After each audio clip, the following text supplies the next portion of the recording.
we have now is a completely neurotic population obsessed with security and safety and crime and drugs and cleanliness and hygiene and germs. There's another thing, germs.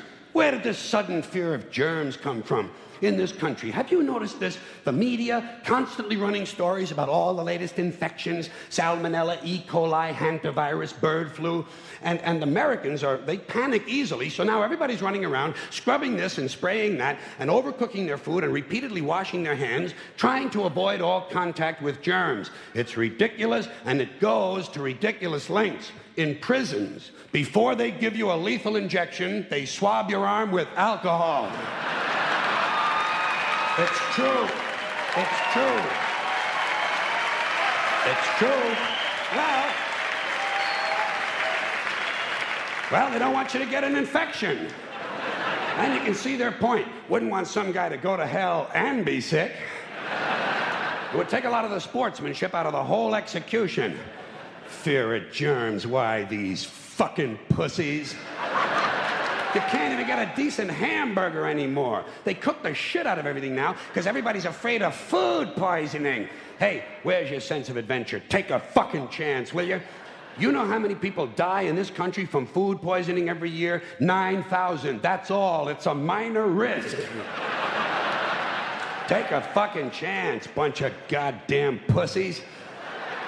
Besides, what do you think you have an immune system for? It's for killing germs. But it needs practice. It needs germs to practice on. So listen. If you kill all the germs around you and live a completely sterile life, then when germs do come along, you're not going to be prepared. And never mind ordinary germs, what are you going to do when some super virus comes along that turns your vital organs into liquid shit? I'll tell you what you're going to do. You're going to get sick, you're going to die, and you're going to deserve it because you're fucking weak and you got a fucking weak immune system. Now, all right, God damn it. Hey. All right. Let me tell you a true story about immunization, okay? When I was a little boy in New York City in the 1940s, we swam in the Hudson River, and it was filled with raw sewage, okay? We swam in raw sewage, you know, to cool off. And at that time, the big fear was polio. Thousands of kids died from polio every year. But you know something? In my neighborhood, no one ever got polio. No one, ever. You know why? Because we swam in raw sewage. It strengthened our immune systems. The polio never had a prayer. We were tempered in raw shit. So personally, I never take any special precautions against germs. I don't shy away from people who sneeze and cough. I don't wipe off the telephone. I don't cover the toilet seat. And if I drop food on the floor, I pick it up and eat it. I eat it. Yes, I do. Even if I'm at a sidewalk cafe in Calcutta, the poor section, on New Year's morning during a soccer riot. And you know something? In spite of all that so-called risky behavior, I never get infections. I don't get them. I don't get colds. I don't get flu. I don't get headaches. I don't get upset stomachs. And you know why? Because I got a good, strong immune system, and it gets a lot of practice. My immune system is equipped with the biological equivalent of fully automatic military assault rifles with night vision and laser scopes. And we have recently acquired phosphorus grenades, cluster bombs, and anti-personnel fragmentation mines. So, when my white blood cells are on patrol, reconnoitering my bloodstream, seeking out strangers and other undesirables, if they see any suspicious-looking germs of any kind, they don't fuck around. They whip out the weapons, they wax the motherfucker, and deposit the unlucky fellow directly into my colon. Into my colon. There's no nonsense. There's no Miranda warning. There's none of that 3 strikes and you're out shit.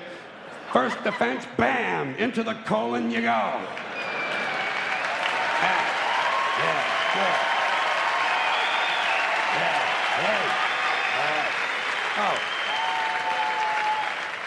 And speaking of my colon, I want you to know I don't automatically wash my hands every time I go to the bathroom, okay?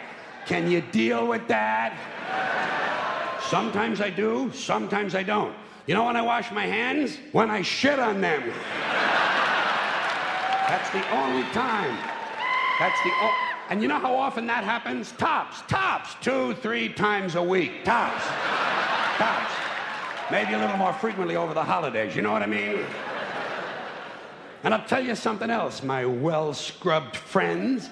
You don't always need a shower every day. Did you know that? It's overkill. Unless you work out or work outdoors or for some reason come in intimate contact with huge amounts of filth and garbage every day, you don't always need a shower. All you really need to do is to wash the 4 key areas. Armpits, asshole, crotch, and teeth. Got that? Armpits, asshole, crotch, and teeth. In fact, you can save yourself a whole lot of time if you simply use the same brush on all 4 areas.